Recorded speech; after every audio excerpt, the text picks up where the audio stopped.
તો સુરતમાં ગજેરા બંધુઓના મહાકૌભાંડનો પર્દાફાશ થયો છે। 1928 કરોડના કૌભાંડનો ખુલાસો થયો છે। ગજેરા બંધુઓ પર 43% ભાગીદારી હડપવાનો આરોપ છે।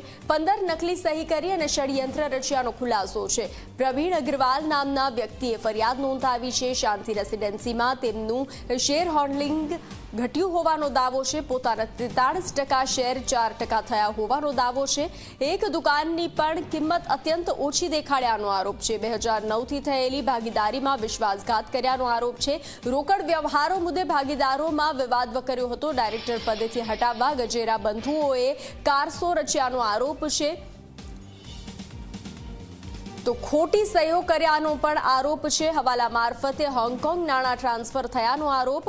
હાઈકોર્ટના વલણ બાદ ક્રાઇમ બ્રાન્ચે ગુનો નોંધ્યો છે। વસંત ગજેરા સહિત અનેક લોકો સામે કેસ દાખલ થયો છે। ફરિયાદ બાદ આરોપીઓ ભૂગર્ભમાં ઉતરી ગયા હોવાની ચર્ચા છે।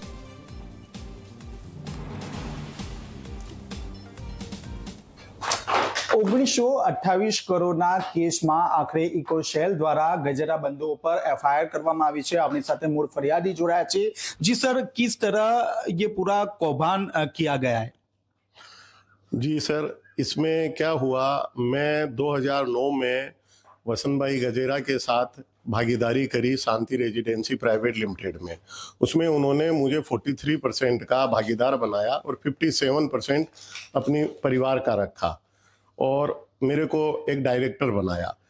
लेकिन बाद में क्या हुआ, हमने इस कंपनी के अंदर एक ज़मीन लेके और उस पर मिलेनियम 2, 3, 4 बनवाया। उसके अंदर पहले ज़मीन मिलेनियम 2 और 3 की ली और उसके बाद मिलेनियम 4 की ज़मीन ली। लेकिन मिलेनियम 2 में हमने जब बुकिंग चालू करी तो वसंत भाई ने बहुत केस लेना चालू कर दिया पेमेंट में, बुकिंग की अमाउंट। मैंने इसका विरोध किया तो उन्होंने मुझे वहाँ से साइड ट्रैक करना चालू कर दिया और मुझे धीरे धीरे साइड करके और सारा केस अपनी कंपनी में लेते गए। इसी तरह हमने सारा डाटा वाटा मैंने निकाल के 1928 करोड़ की पूरी डिटेल बताई है कि इस तरह उन्होंने केस लिया। 35 लाख रुपए के दस्तावेज करते थे जो दुकान कम से कम 6 से 7 करोड़ रुपए की थी और उस तरह इन लोगों ने पूरा कौभांड किया। और इसके अंदर मेरे एवं मेरे परिवार के 15 जगह पे खोटे साइन किए और डिजिटल भी खोटी बनवाई गई।